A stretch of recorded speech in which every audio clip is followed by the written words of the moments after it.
You know, delivering excellence is more than just 18 wheels moving products around the country. Trucking is complex, and its people are passionate. Accommodating a diverse driving workforce, ever-changing regulations, supply chain demands, and new technologies all present their own challenges, but in trucking, the creative and the innovative succeed. Let's understand the people that drive and support the trucking industry, and welcome to Garner Trucking's Beyond the Cab. Hello and welcome to another edition of Beyond the Cab. I'm your host, Tim Krolsky, and with me today I am honored to have some friends from Freightliner. We have Dan Neely, Ed Quatman, and Austin Hill all with us. Welcome, gentlemen. Welcome. Thanks for having us. Yeah. So as we get started, we were having some conversation before we started the program today. Interestingly enough, the transformation from Stoops and truck country, you hear kind of both titles being thrown around. So maybe Ed, can you kind of explain what's happened with Stoops over the years and how truck country and how that all ties together? Absolutely. So what happened was the McCoy family bought out Jeff Stoops, and we are now in what they call the truck country family.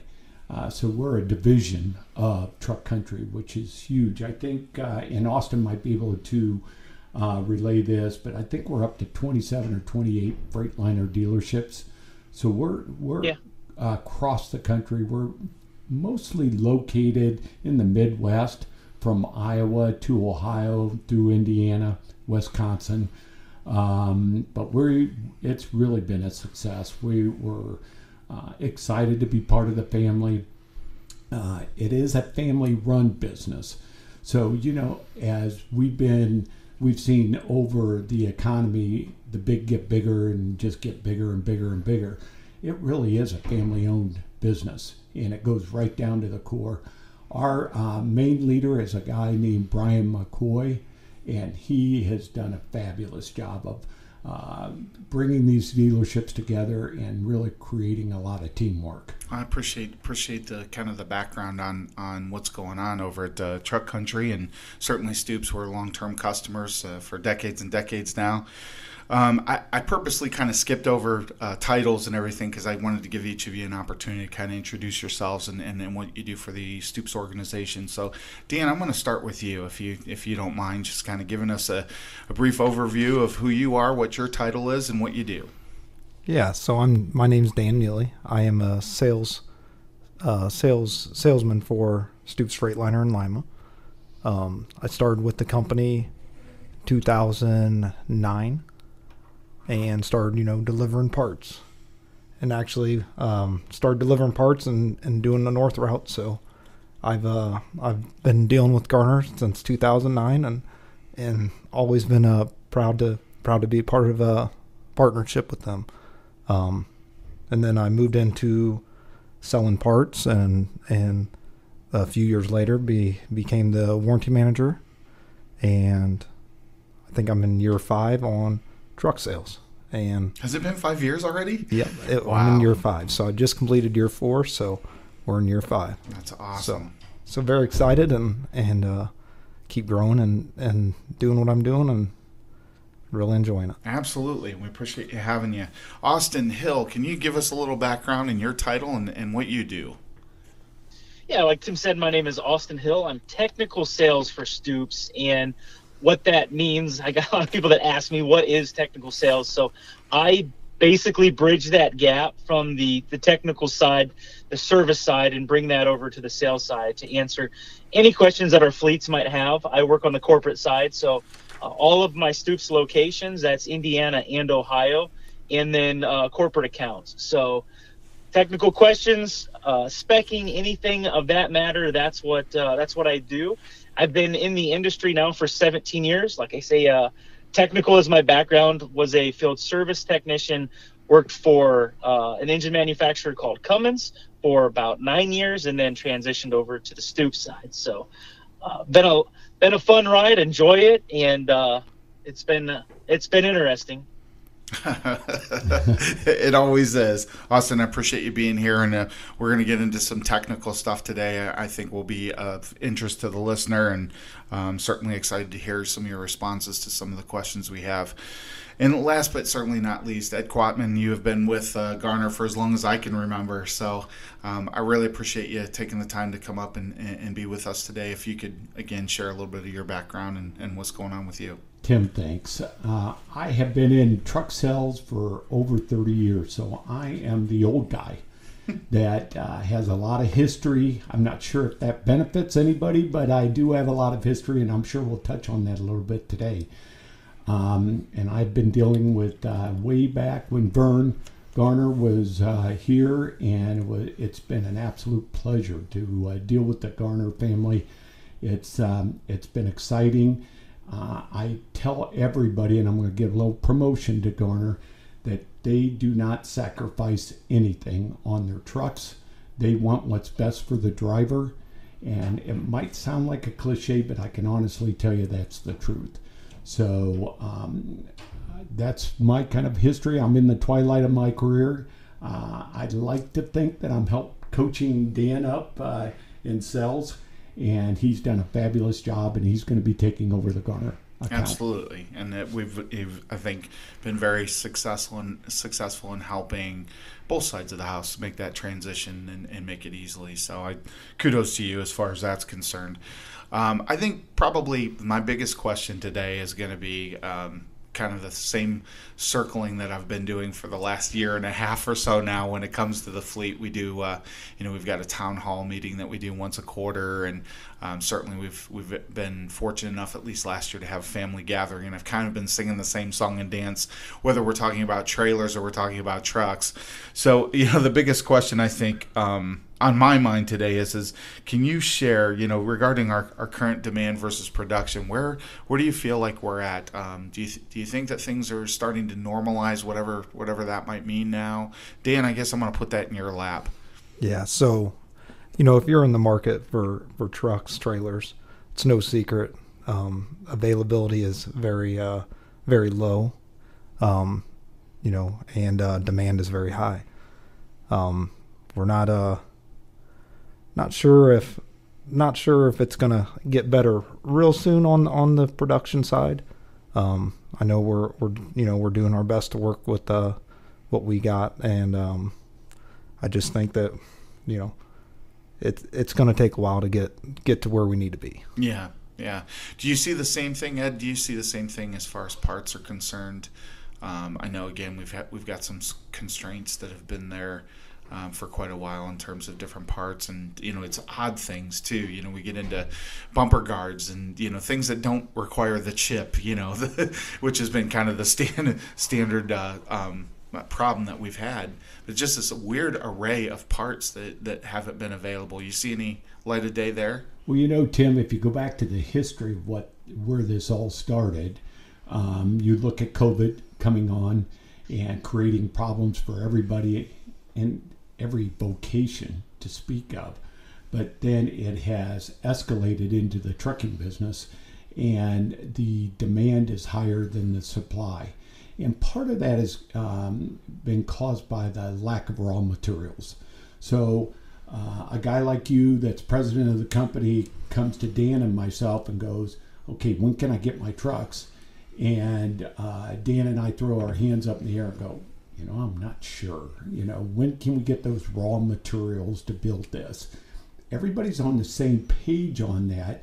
And I do see light at the end of the tunnel, but we're going to have to be very, very patient for the supply to come back. And if anybody's been out there and looked at car dealerships, even trucking dealerships, you may not even see anything on their lot. Yeah. Yep. It's weird. It is weird. But I will tell you this, I do have a little history being in this 30 years, and I'm 67 years old, and I look at way back when you went to order or you went to get a car, you didn't just pick it off the lot. You ordered it, and you got the color you wanted, the interior you wanted. I think we're kind of in those times right now. but you just have to wait a little longer to get your product. I think that's a really great point. My wife and my sister-in-law, I don't know if we're having midlife crisis in our households or not, but each of them just went out and bought a Jeep. And my wife's fortunately did come off the line, but it wasn't special order. My sister-in-law, on the other hand, did the same thing, but she ordered one back in, I believe, the start of January, and just showed up here within the last month or so. But to your point, you're getting exactly what you want that way. It's a different dynamic, I think, than what we've been used to for the last several decades. But I can certainly remember being younger and my parents going to buy a car, and you didn't go to the lot and buy the car and drive it home that day. You went and you ordered it and went through those channels to be able to get it done. So it might be a good point. I think another thing that might be a little encouraging, I had a customer visit yesterday, and we were having some conversation regarding the containers. And it sounds like, at least to some degree, while there's still a lot of congestion at the ports and waiting on some of those parts and things, that overall they're starting to manage it a little bit better. So in other words, they're getting the containers at least off the ships. They're doing the storage there at that location, and then sifting through and sorting through and starting to be able to pull some of that stuff and get it to where it needs to go a little more efficiently. So there are some signs of life. There's some change that might be happening. It's just, we're definitely an impatient society for the most part. We want everything right now, and so this has certainly been a challenge for all of us, I think, last couple of years. But good for trucking, right? Right. And the other thing is if we could just reach out to everyone and just have everybody just take a deep breath and be patient. What's in the future is going to be so much better than what we have even right now. It's going to be a real positive direction that we're going to. So there is some good things that are happening in our industry. Well said. Austin, I appreciate you waiting patiently for the opportunity to have some conversation today. And one of the questions I had for you, you've been around quite a while, and especially when you start talking about technology and some of the different features on trucks, and certainly have an intimate knowledge of those things. Are there some items that over the years that you thought wouldn't be popular, but that ended up ultimately being an important part of the truck? And by that same token, are there things that you thought, in the marketplace would be outstanding and people would be crazy over, and this just kind of fell flat? Great questions. So I like to start and think about one of the simplest systems that we have on every truck that no one even thinks about anymore, and it was your anti-lock brake system and the initial launch of ABS and what that meant for the industry, and some of the standards and regulations that were tied to ABS. And as of today, you will not get a truck without it. And it took time, it took growth, it took some opportunities to learn where the pitfalls were, but we've mastered that system. And the next step was automatic transmissions. I know that when you look at the transmission and the truck itself, there was a lot of our drivers out there that didn't like the idea of not being able to grab those gears and hit the open road. But when they found themselves in a truck that was automated, and it made their driving experience that much better, their fatigue was dropped off. It was amazing how fast the industry took to that technology. And I really do feel like our new version of that is collision mitigation systems, the systems that are on the trucks today that have the ability to go as far as even keeping themselves in the lane, to side guard assist, active brake assist, all the different features that are out there. A lot of the drivers are leery of them. What does that mean for me? What does that mean for my future in trucking? And what I'm finding with most of my drivers, and what we're even seeing as a take rate as a factory today, we're almost at 83% take rate for collision mitigation or safety systems. Wow. And over 98% on automated transmissions. So you can see that technology is the new technology that's out there. And drivers are becoming more familiar with it, and technology is catching up to the expectations of the drivers, and making sure that they feel comfortable when they know that the truck could potentially apply foundation brakes. Will it do it at the right time, and will it be in a manner that does make a difference? And I'm seeing more and more acceptance, and honestly more videos of those systems saving lives, and giving me that, boy, I wonder what would have happened in this situation if the system wasn't there. No kidding. I think some of the statistics you're sharing are, frankly, my eyes got really big. I'm surprised at how many auto transmissions are out and being ordered, and how many you guys are manufacturing. I know we adopted very early on the automatic transmission and went through a couple of cycles of things just being very difficult and strange. And Sure. Of course, those are the pains of growth and the pains that come along with technology. But I remember the first round of purchasing those and being concerned with drivers leaving to go to another company that still had a manual transmission, and much to my surprise, it really didn't affect the fleet at all. And like you said, drivers really are embracing them. It doesn't matter if they've got 30 years in the industry or 3 months. They're really embracing that technology. I appreciate that thought process. Ed, with your experience, you got a number of years behind you and a lot of knowledge. What would you say in truck sales has changed? What do you see that's evolved over the years? Just to kind of springboard off of what Austin was saying, 2 things: automation and safety. They are the biggest hot buttons in the industry. And I know that a lot of drivers that are out there listening had a hard time really accepting either or, because of the glitches that we had as we introduced new products. And Austin can expound on this, but our manufacturer, explicitly Daimler, has done such a tremendous job of engineering those into our product that we have very, very little problem with those 2 subjects. Would you agree, Austin? Yeah, one of the things that a lot of times surprises our drivers out there is when they get these trucks, it may be their first experience in a truck with a collision mitigation or a system that has, let's say, active lane assist. And the reality is, by their perception, it's new to them. But for Daimler, and being able to partner with Mercedes-Benz, we're actually on our 5th version of this system and working currently now on our 6th. So we've got well over honestly a decade of technology and understanding and growth. So it may seem new to the driver, but it is definitely not new to us. And that ability to have miles and learn what does and doesn't work is really what stands us out in the industry with our system. Dan, what are the items that you consider when you go and sell to your customers? Are there some kind of factors that when you walk in the door, okay, these are the things I need to make sure that I cover or think about? I know from our experiences, it's a pretty caring conversation that, okay, these are the things we know that you appreciate, that you like. Here's some of the new things. What kind of goes into that sales call from your perspective?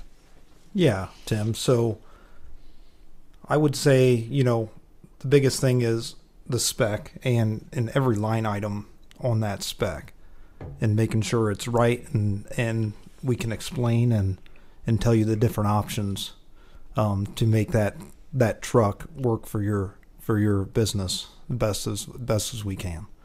And then obviously, we go through the time frame of wanting that truck and making it work for you, and getting that truck to best as we can, and basically just building that spec to you. Yeah. Do you find obviously we're not really in a specialized world, and I don't know kind of the variety of customers that you service. Is the spectrum of Class 8 vehicle as kind of deep as what I think it might be, as far as the variety that needs of each customer might be extremely different, or are we becoming over the years more homogenized, more the same? Definitely becoming more the same, but every company does a little bit different, has a little bit different idea of their spec and making it fit to their needs. Yeah, I appreciate that. In terms of truck technology, what would you say the biggest successes are today? And Austin, I'm gonna throw that one at you. So honestly, if I had to say, I don't want to continue to beat these safety systems to death, but the safety system and video capture has honestly been eye-opening to me. I would say in the last 5 years is where it really picked up for the Stoops group, when we really started talking about the systems and really embracing them and spending our time with the drivers. And I felt like this was a good niche for certain fleets, somebody that, is really pushing it. And at this point, the technology is growing at such a fast rate. And that's the take rate of the system and the growth and the expansion of the system. It's literally every year at this point, Tim. We're coming out with new features, new updated features. It's really what's given me a job, to be quite honest with you. I couldn't imagine trying to do the paperwork and track trucks, and then on top of that, try to stay on top of the technology. It's all I can do to stay on top of the technology and support the sales staff. So that system itself has really opened up my eyes to the future and where we're moving. Ed, what do you think in terms of technology? What do you think we can expect over, maybe not the next year or two, but what do you see in the next perhaps decade? That's a really loaded question there, yes, Tim. It is. And I'm not asking for predictions, and I'm certainly not making any bets in Vegas, but I would say that you're going to see a lot of growth, even in your own company, where fuel economy has gotten so much better. Yeah. You've seen that happen, and we've talked about these safety systems, but even more driver comfort items. You're going to see our trucks, and they have been, become more automotive. Years ago, when I first started out, we were light years away from a truck being like a car. It was just totally different. Now you get in a truck and you got heated seats and air-cooled seats and remote control air conditioning, and the ride is unbelievable. The steering is easier. Those are the things that you're going to see keep evolving, and it's just going to make it much better for the driver itself. It's funny that you mentioned that, because I still carry a CDL, and of course started my career as a driver. And the one thing more than anything else that stands out, and we can talk technology all day, there's so many features on these trucks that are just amazing, but there's one thing when you talk about being more automotive that stands out and has stood out, I bet you for pretty close to a decade now, is how much quieter the interior of a truck is than what it was 20 years ago. It's amazing the amount of technology that's gone into silencing the interior of the cab. That's a great call, because I can remember when I first started selling Freightliners, our FLD product, everybody would call it a freight shaker, and everything rattled and moved around. And now you get in these and you shut the door and it's like a vacuum. Yeah, it really is. It's scary, almost scary. I remember, like I said, it's been batches of trucks ago at this point. But how about you, 2013, 2014, we got some trucks in, and I took it for a spin just down the highway. I'm like, I can't believe how quiet this thing is. So yeah, sometimes it's the little things, but that's a level of comfort that didn't exist 20, 25 years ago. Absolutely, that is absolutely. I appreciate you pointing that out. What do you think? And Dan, I guess I'll ask you this question in terms of EV. It's such a hot topic right now, and certainly I think our government is driving the bus in that direction, and we have challenges certainly with infrastructure and what that will mean. But what do you see for the EV world at this point? Well, I think for over the road, I think it's pretty far off, I guess, in my opinion. But I have limited experience in that, I think it's going to be more for that pickup and delivery, city, driving those type of Final things. mile type. Yep. Yeah. Yep, and like you said, the infrastructure. There's a lot to go into it, especially to get it as the for the over the road application. So Dan, a question for you. There's a lot of conversation. We've got certainly some governmental interjection that's happening right now in terms of electronic vehicles. What can you share? What do you see as kind of the immediate future, or, next couple of years as far as EV? Well, Tim, I think it's obviously it's getting pushed more and more each day. I think in speaking for over the road, I think that's going to be a while. I've got very limited experience though with the EV product, but discussion with Freightliner and things like that. It's going to be probably more focused on that pickup and delivery, city type driving, and infrastructure. Infrastructure definitely is going to be a factor in evolving the EV product. Yeah, that final mile delivery. Ed, you had some comments on that too. Tim, I was fortunate enough to go out to Portland to our Daimler headquarters. That whole factory now is dedicated to two things. It's dedicated to electric vehicles, and also it is dedicated to automation. And the interesting thing there, they gave some data, and Daimler is predicting that by 2030, and I'm going to be a little contrary to what Dan's saying, by 2030, they believe that over 50% of the vehicles they're selling will be electric vehicle. Whether it be battery operated or hydrogen operated, they're still trying to evolve that technology. Sure. So I'm really excited. And by 2050, they say that 90% of their cells will all be electric. EV. Now, when you look at that, it's kind of like LED lights. Everybody kind of knows what, and they took a little while because they're expensive. Yeah. And we didn't have enough volume to get the pricing down. It's just my belief it's going to come. And we all look around and, 2022 is over and we're already looking at 2024. It's just around the corner. Now, I think what you have is the debate. Well, we've had alternate fuel sources before, natural gas. Yep, CNG, LNG. Yeah, we've been down those roads. Yeah, and they didn't really work out as well as everybody thought they might. One of the problems with electric vehicles is they can't get the miles in. So you can only go out 400 miles or 500 miles, which is what Dan's talking about. So if you're doing regional pickup and delivery, makes a lot of sense. Yeah. But they're getting there. And they're going to get there, in my opinion. Mm-hmm. So that's where I think we are with the EV market. Austin, do you think, it's obviously a direction that I think things are headed, and I agree with Ed there. Do you think from a part standpoint, will it kind of declutter what's going on with the current model of Freightliner to have an EV Freightliner?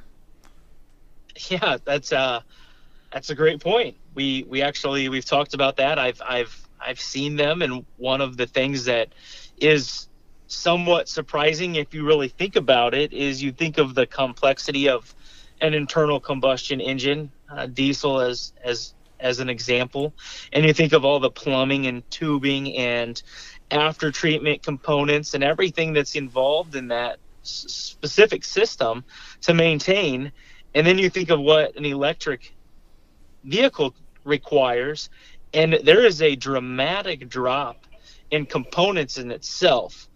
Now the complexity is there, but it is a component based complexity. It's not something that a technician or a shop would go through and, as an example, rewind the stator wires to rebuild the internals of an electric motor. That would be something that's a plug and play, a direct replacement, unlike a diesel where you have to maintain every small little bolt and every little bracket and everything that's required there. So there is complexity to an electric vehicle, but there's also simplicity that's also evolved and is something that will be greatly beneficial to the fleets as far as maintenance goes and parts availability, the ability to standardize the motors. We look at a vehicle spec today on a diesel, and you look at a vehicle spec on an electric, and it's almost cut into a third when it comes down to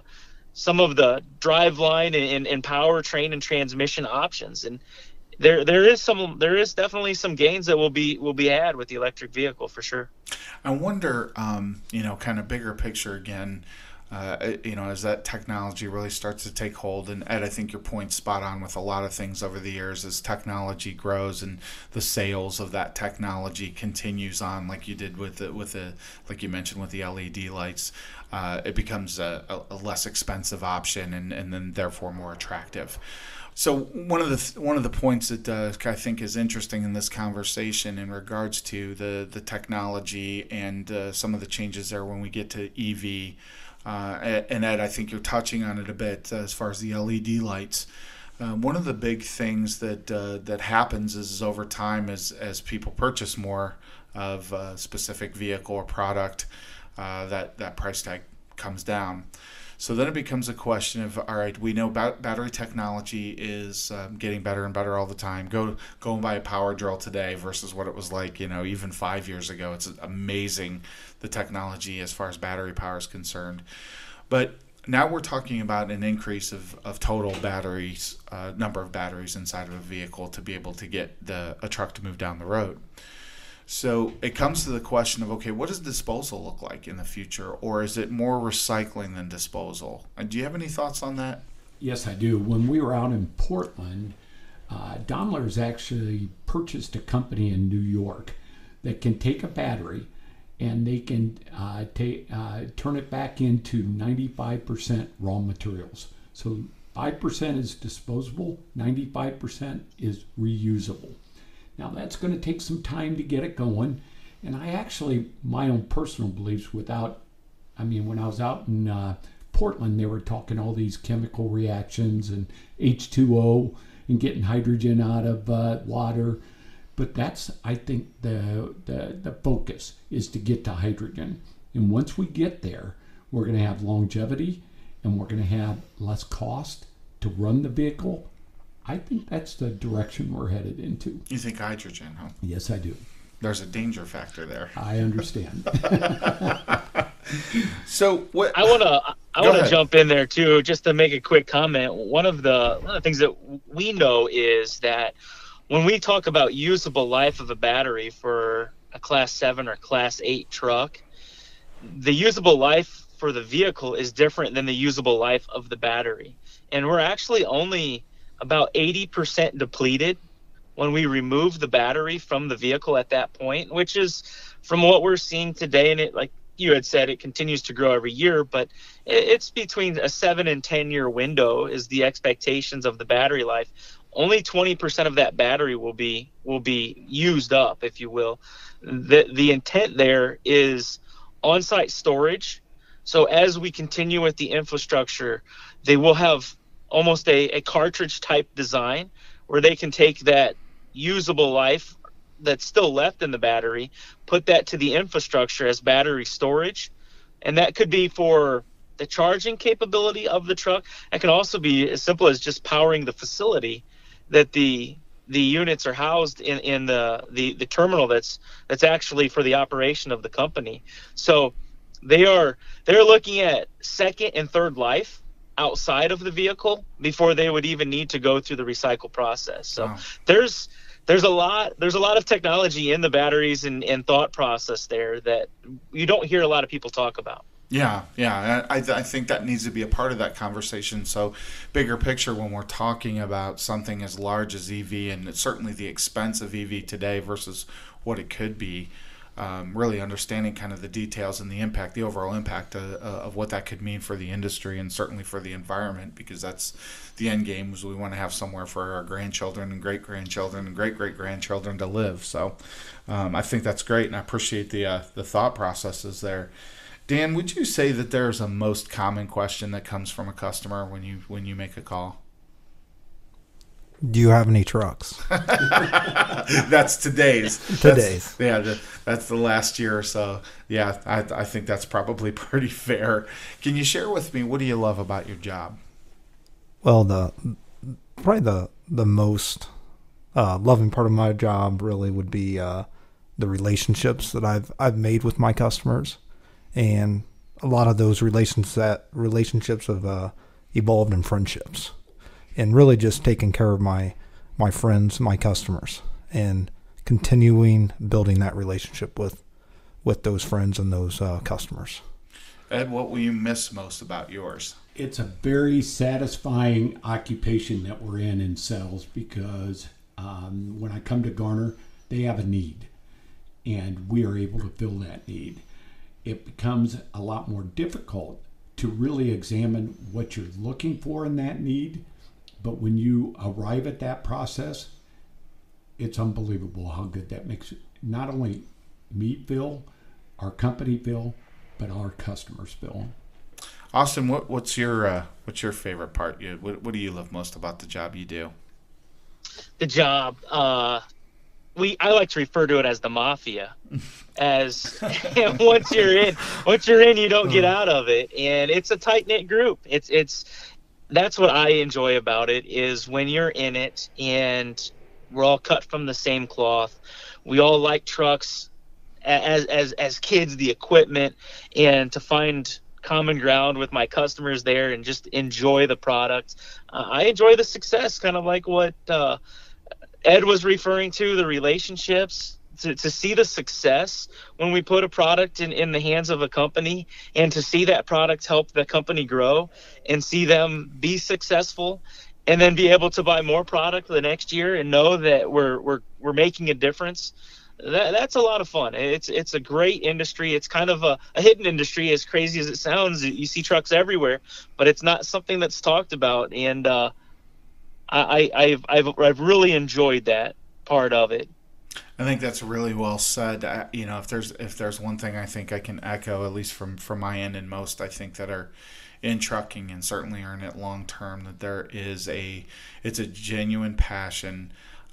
Or lunacy, one of the two. I'm not sure which. There you go. But the fact of the matter is, it does get in your blood. I was warned of that when I first got started in trucking, and it certainly is true. I can't imagine doing anything else. But at the ripe age of 25, when I started, I had no concept of really what it really was going to mean to get involved with the industry, and now here, almost a quarter of a century later, to still be working actively in trucking and see some of the things that I've been able to see and meet the people that I've been able to meet. It certainly speaks volumes as to the industry itself. We are a hidden industry, even though we're in plain sight and you see trucks everywhere you go. I don't think that the youth of today really knows the real opportunity that's out there without that, even that 4-year degree. So I think it's up to us as carriers, and certainly as salespeople and those that are involved in any corner or facet of trucking, to make sure that we're reaching out to that younger generation, getting in front of those students and saying, hey, there's an entire life ahead of you that you can have, a great life that you can have in this industry, and you won't meet more salt of the earth people. And I think all three of you are an excellent example of what I mean when I say salt of the earth folks. And I appreciate you all three taking the time to talk with me today. I have one final question. It's kind of a softball question, but I know it's on the hearts and minds of all drivers. And I'm going to ask from each of you. You don't have to agree or disagree with one another, but I'm interested to know when you guys think that self-driving trucks, 100% automated, no need for a driver trucks, will be the commonplace in the United States.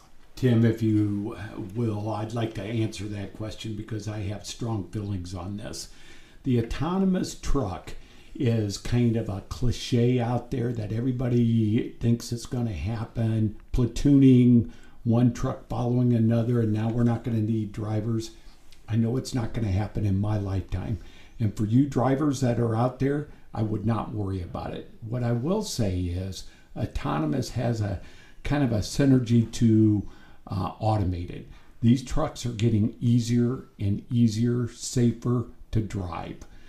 but it's always going to need somebody sitting in that seat watching out for that one thing that's going to happen, and we need good drivers. And I would like to reach out to the drivers and say, I feel like your job is very secure. Dan, what do you think? I'm really just going to echo what Ed said. You know, I think we're going to need drivers, and it's going to be it's just going to be something I don't think is going to happen. You know, and for a long time, if so. I mean, I know I got a lot of years ahead of me in this industry. You know, at 33 years old, a lot of things can happen in 30 to 40 years. So, I guess I just don't think it's going to happen anytime soon. Yeah. If it would. Yeah. Austin, what are your thoughts? The tech guy can speak now, right? The tech guy. So, you know, one of the things that I know Freightliner looks at, and I talk directly to a ton of our Freightliner engineer groups and what they're working on, and they talk about the ability to go from your SAE levels, and when you get to your higher levels, the hurdles are dramatically higher to overcome. So being able to have a completely driverless truck, and in the eyes of Freightliner, they're not interested in that for 90% of their product that they're developing. Everything has been developed that the driver has the last opportunity to interact with that vehicle in all situations. Now, there are going to be some, just like EV, where we're working with companies like Waymo. If you get a chance, look up Waymo and LiDAR and look at what even Amazon is doing. There will be some connected cities that will have these opportunities for autonomous vehicles, and it will look very different than what the mainstream wants to sell it, like semis driving down the road with no drivers. They will not look like semis. They will look odd, more like moving containers under closed loop circuits, basically is what it looks like.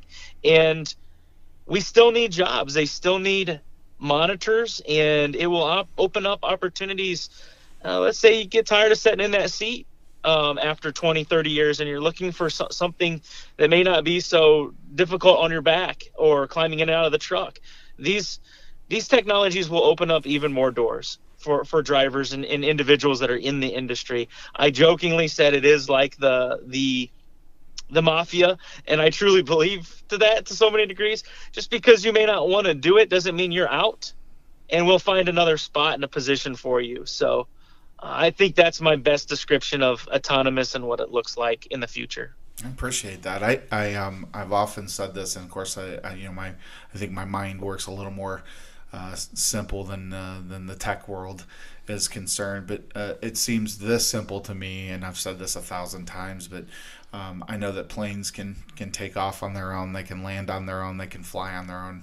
But you don't see anybody getting on a plane that doesn't have a pilot on it, and I can't see that for our highways and byways either. I can't see that the American lives would feel too safe with 100% automation. I think probably in some perspectives, the platooning world, that's something that could probably be a reality. I think maybe a little tougher pipe dream to say, okay, carrier A is going to allow carrier B to, latch on and platoon. That might be a little far-fetched, but I think there's some important applications that have come out of the word quote-unquote automation, and we're seeing those today. You're seeing all these safety technologies that we've been talking about today, and certainly you're seeing those in the truck.